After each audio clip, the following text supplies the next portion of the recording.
So welcome to my small video where I'm gonna to show how to implement log rotation with Qt and the qDebug function. So here's my demo application, and this is my log folder, and I have a function here which just generates random log data and writes it to the log file, and each log file has a maximum file size of 100 kilobytes, and after that a new file is created. And if I create multiple log files, then after 6 files the older ones gets deleted, and so we have log file rotation. So let's have a look to the source code. So looking at the source of our application, we are using the standard qDebug function to write our log messages. In order to write log message to a file, we have to tell our application or qDebug where to put our files, and this is done here in the main function of our program, where we call logutils init logging, which contains our log rotation function, and we are having now a closer look to that. So first let's have a look to our header file of logutils. We have two defines here. The first is log size, which means in our example we want to have log files that are around 100 kilobytes. Once this file size is hit, we wanted to create a new log file, and we want to keep 5 old log files around. So 5 old ones and the current. So our folder currently consists, there are now 6 files, the 5 oldest ones and the current one. So let's get through our logutils function. Just we set a breakpoint and see how it works. So we've hit our breakpoint, and now we go into the init logging function. So init logging. So the first thing we do is we check if log folder name exists. So log folder name is defined in our header file. It's just logs. This is where we want to put our log files. So we check if the folder exists. In our case, it should exist, as we can see it here. Otherwise, we will create the folder. So in our case, the folder exists. So now the next function, which is called, is delete old logs. Delete old logs will implement our log rotation, which will delete older log files. So we only want to keep the last 5 around, and the older ones should be deleted, and this is what delete old logs will do. So in the first step, we are reading out our log folder here. We can also set a sorting for Qt. In our case, we want to have it sorted by time in a reversed order, which means the oldest file should be on top of our list. So step through that. Now we are reading our directory into a Q file info list, which should now contain the items files here. So we have these 6 files we have in this folder here now in our list. And the next step, we are checking the list size. If it's smaller or equal than log files is 5 in our case, then we return. Nothing to do here. We have less than our amount of log files we want to keep around, so we return. In our case, we have more log files. We have 6 log files. So 1 log file should be deleted. This is now done here in our for loop, which will go through the list and delete the oldest files here.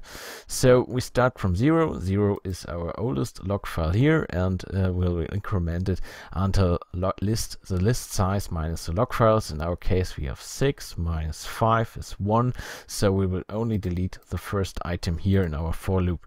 If there are more files here, then the oldest ones will be deleted. So we will read out the path from our list, instantiate a Q file, and then remove the file. In our case, is this one here. And if we now look to the folder, only 5 files are around. The oldest one was deleted. Let's move forward. The next step is to init our current log file name.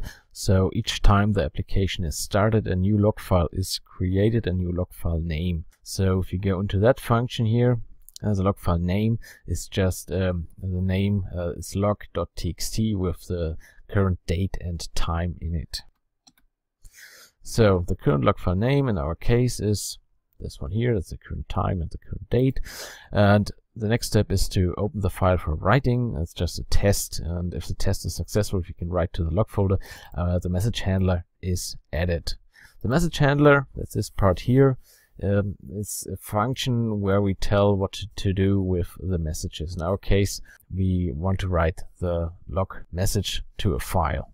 So if we set a breakpoint to our message handler, the message handler is added here and tells what to do with a qDebug message. If we go back to our main window, once we call a qDebug here and set a log message to it, we will go into the message handler, which will handle or do whatever we want to do with the log message. So if I go into my application and now log a message, for example test, then we will pop up in our message handler. The message handler contains the text. In our case it's test. It contains also the type of our message, for example warning or information or debug information. So this is just a very basic example where we don't look for the type. Usually you want to do something depending on the type, for example write it to the log file. This is just an information. You want to add the time, maybe the class name or whatever. So but in our case we just take the text and write it to the text file. So in the first step we check the size of the current log file. So size is in bytes. In our case it's 0 because we just have created the log file. If size is bigger than log size, that's not in our case. We would delete the old log files and init a new log file name. In our case that's not the case, so we just open the log file for writing and write the text to it. And if we look now at the newest log file here, you can see the text is. So what happens if we hit the log file size? I have a small function here which will generate log data here, and now we have hit our log file size. The file check returns a size slightly above 100 kilobytes, so size is now bigger than our defined log size. And then we go then we delete the old logs. So if we have a log here, this file should be now deleted here by our delete old log file, which I have shown before.